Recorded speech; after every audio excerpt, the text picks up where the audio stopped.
Hi, I'm John Stevenson. We're going to be looking at Psalm chapter 31, Prayer and Praise for Deliverance. The psalm begins with a short superscription for the choir director, a psalm of David, and now the psalm itself begins. Notice we're going to have a cry for rescue. In you, O Lord, I have taken refuge. Let me never be ashamed. In your righteousness, deliver me. So he says, I've come to you for refuge. Now deliver you. This indicates he's going through some difficulties. Incline your ear to me. Rescue me quickly. Be to me a rock of strength, a stronghold to save me. Now that term stronghold, it's interesting. Actually the the Hebrew lebet matsudot, and lebet, actually the King James translates that part very literally. Um, Leave it to the King James to be literal when it should. A house, that's the word house. So a house of strength, a house of defense, although that word stronghold, if that sounds a little bit familiar, Metsudut, remember there's a place called Masada. It's the same basic word, just means a stronghold. Only here in the Hebrew, it's actually in the plural.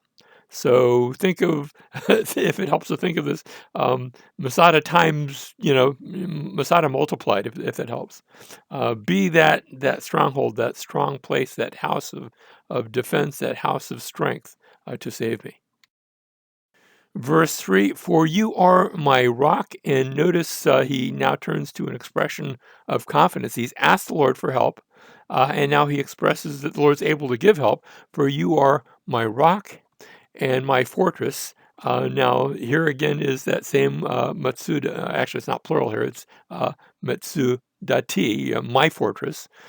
For your name's sake, you will lead me and guide me. Now, the word rock there is different from what we saw in verse 2. I'm not going to get into the Hebrew there, but just a different term meaning the same thing. We see that a lot in Hebrew poetry, where we'll have several different words that are synonyms, and that's the case here. Notice, for your name's sake, you will lead me and guide me. You will pull me out of the net which they've secretly laid for me. And so he's expressing confidence in the Lord. For you are my strength. So you're my rock, my fortress, my strength. And then verse 5, and notice the term, into your hand I commit my spirit. Familiar words because they are echoed by Jesus himself in Luke chapter 23 and verse 46 as he was upon the cross. He says essentially, not identically, but essentially the same thing. Remember, here in the Hebrew text, the word hand is singular, yad, into your hand. In Luke and also in the Septuagint, interestingly enough. So the Greek translation of this Hebrew passage, and also in Luke's account, that term is into your hands, plural. I commit my spirit. And I can't help but think also, is this a prayer that we can pray? And my answer would be yes. Our example is actually found in the book of Acts, where Stephen, remember, as he's being put to death, he says, not exactly the same terms, but he says, Lord Jesus, receive my spirit. And so I think that's a prayer that we also can pray. And he can pray this because, notice what he says, because you have ransomed me, O Lord God of truth. Verse 6, still expressing his confidence in the Lord. I hate those who regard vain idols, but I trust in the Lord. So notice those that he hates, but I don't do that. I trust in the Lord. I will rejoice and be glad in your loving kindness. Now, there's that familiar term, loving kindness. When we see it, it almost invariably renders the Hebrew word chesed. We're going to see that again. That's why I want to mention it here. Your loving kindness. I actually like to translate it your loyalty, but I suppose they mean essentially the same thing. Because you've seen my affliction, so there's that chesed, covenant loyalty. Um, because you have seen my affliction, notice you have known the troubles of my soul, and you have not given me over into the hand of the enemy. Um, so notice that you've set my feet instead in a large place. Remember how we said in the previous verse about into your hand I commit my spirit, but you haven't given me over to the hand of the enemy. Instead, you've taken my feet, you've put them. The idea of a large place, in other words, it's level, it's secure, like that fortress that we saw. It's not going anywhere. So that he expresses his confidence in the Lord. Now, verses 1 and 2 were a cry for rescue. What we usually refer to that is as a lament. I didn't use the term there, but I put it here in parentheses. And then verses 3 through 8, we've seen the expression of confidence. Next, we're going to see another lament. And this is going to be sort of interesting, where you have two laments and in a sense, two expressions of confidence, although the other one's going to be maybe more in the realm of thanksgiving. But I'm going to suggest an interesting structure here to the psalm. We're not done. I don't want to do that quite yet, but let's continue into verse 9. So, verse 9, be gracious to me, O Lord. And here's the lament, for I am in distress. I'm going through difficult times. Now, he said that already, but now he's coming back to that. Notice what he says, I'm in distress. My eye is wasted away from my grief. My soul and my body also. He's not talking about, just, look at my eye, but my eye and my soul and my body are all sort of one in this. I'm going through difficult times. Verse 10, for my life is spent with sorrow and my years with sighing. That in Hebrew poetry, you say it, and then you say it again with different words, but saying essentially the same thing. So verse 10 is in parallel. My life and my years, notice sorrow and sighing, it's saying essentially the same thing. The rest of verse 10, my strength has failed because of my iniquity. And notice we go from the eye, the soul, the body, the life, the years, the strength, and my body has wasted away. So he's saying, look, I'm just falling apart here. By the way, sometimes I feel like that, not that I'm going through difficult times, but just part of the aging process. But here the psalmist isn't talking about just the aging process where your years and your life and your body, things are starting to wear out. But he's describing this in his day and age. And I don't think he's necessarily an old man as he's going through this, but he's feeling it. It's not the years, it's the mileage that he's going through. And as he says, my body is wasted away. This is a different word than the word for body that we saw back in verse 9. So in good parallelism, you're describing different parts of the body. If you want to render one of those my gut, that works as well. But it's a different term here. The lament continues, because of all my adversaries, I have become a reproach, especially to my neighbors, and an object of dread. So notice those who hear him, to my neighbors, an object of dread to my acquaintances. Now that sounds harsh. It sounds even harsher to a society that is steeped, as the ancient societies were, in honor and shame. So we look at that and we say, well, that's not too good. They would look at this, and this is the culmination of everything he's already said in his lament, as it has affected his standing in the community, before his neighbors, before his acquaintances. The latter part of verse 11: those who see me in the street flee from me.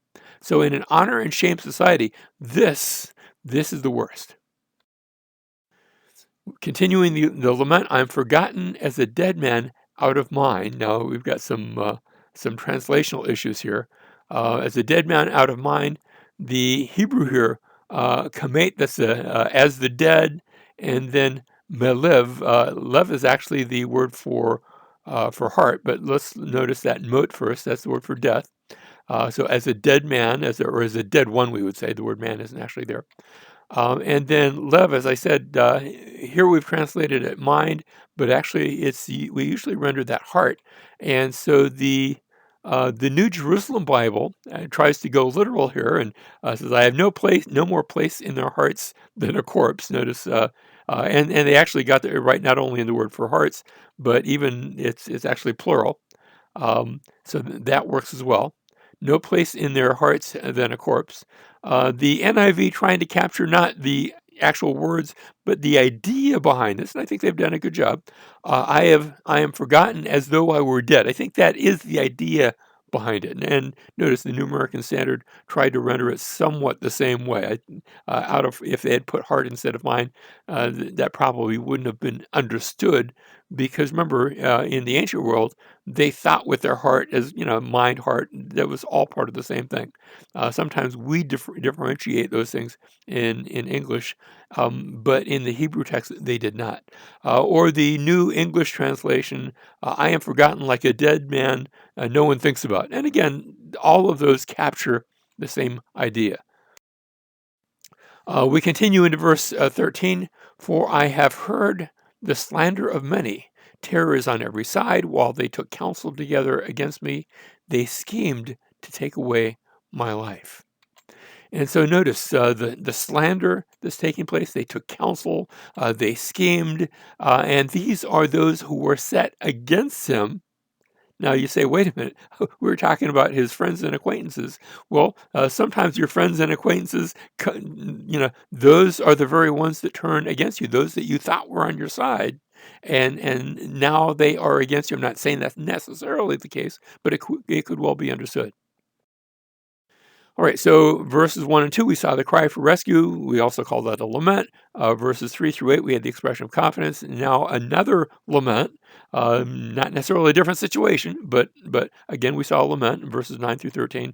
And now we're going to see a prayer for deliverance. There's going to be confidence in this, so we could almost make these interchangeable. But verses 14 through 18, that won't take us all the way to the end, but we're getting there. A prayer for deliverance, let's look at that. Here we go into verse 14 in this prayer for deliverance. But as for me, I trust in you. And notice he's addressing God. I trust in you, O Lord. I say you are my God. My times are in your hand. And then here's the actual prayer. Deliver me from the hand of my enemies and from those who persecute me. So notice the enemies, the persecute. Again, this is a bit of parallelism here. Make your face to shine upon your servant.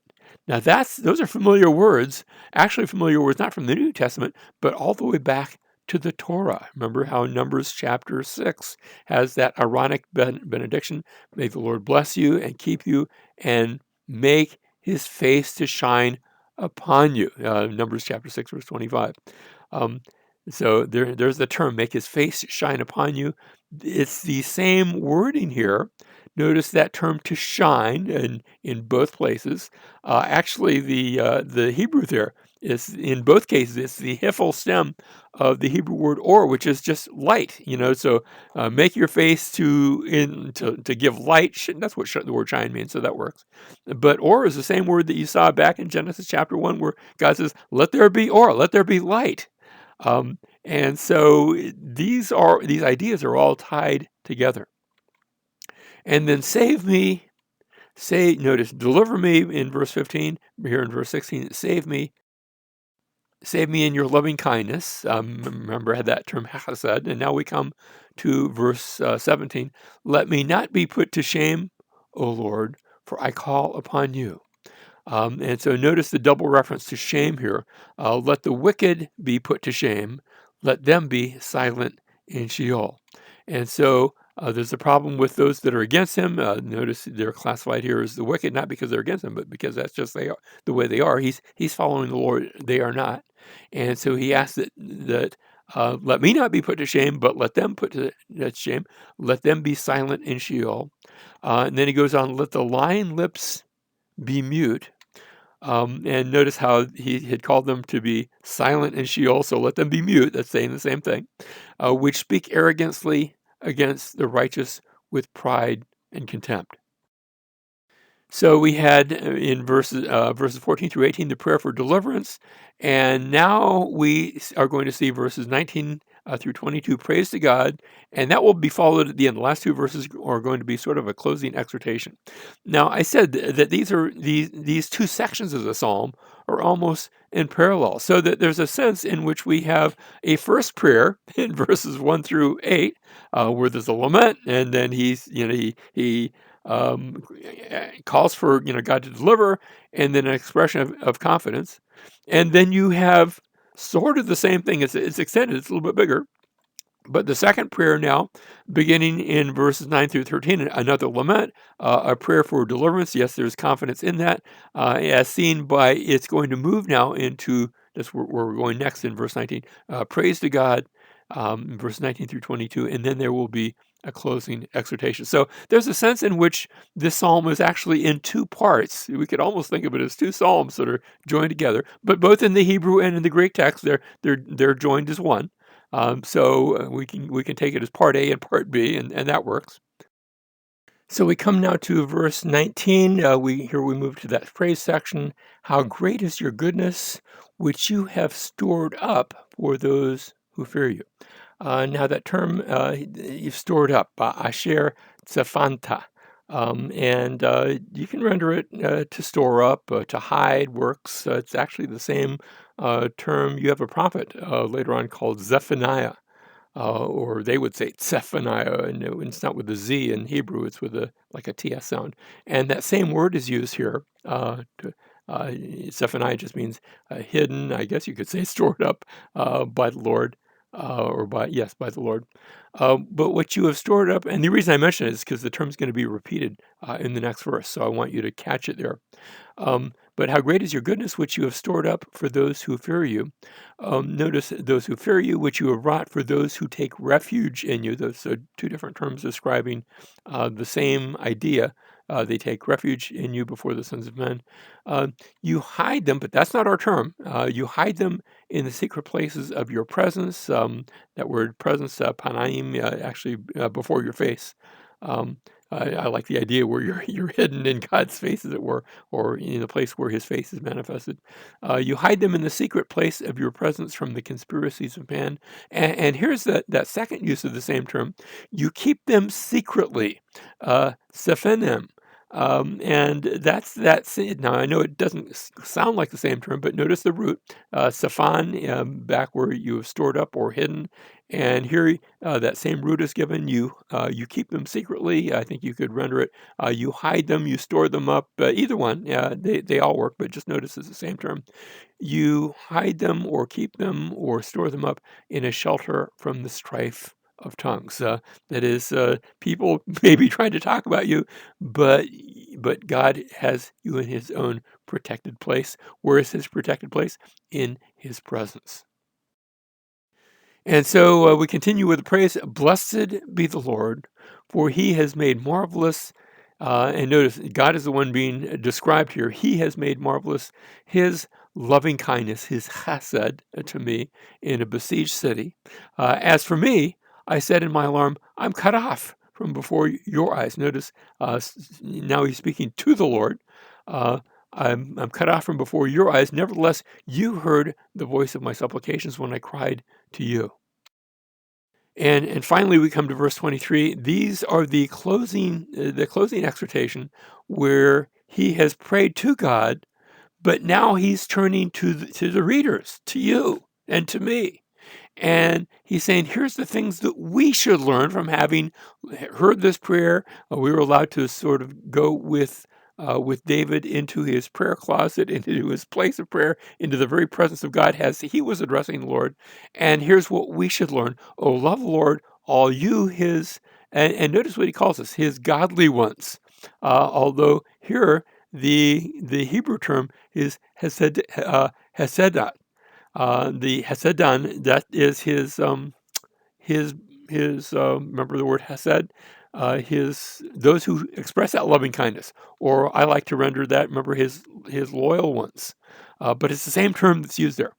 So all you loyal ones, if I can call it that, the Lord preserves the faithful and fully recompenses the proud doer. And so notice his loyal ones, the faithful. By contrast, he pays back the proud doer. Don't be like that. Be the one that comes to the Lord in humility. Be faithful. Be loyal.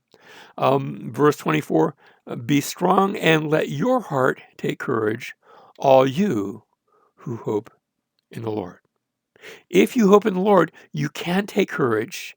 If you hope in the Lord, you can pray these, actually two prayers that have been put together. And if you're saying, I haven't been doing that, it's not too late to repent and pray those two prayers and come into that place of God's presence.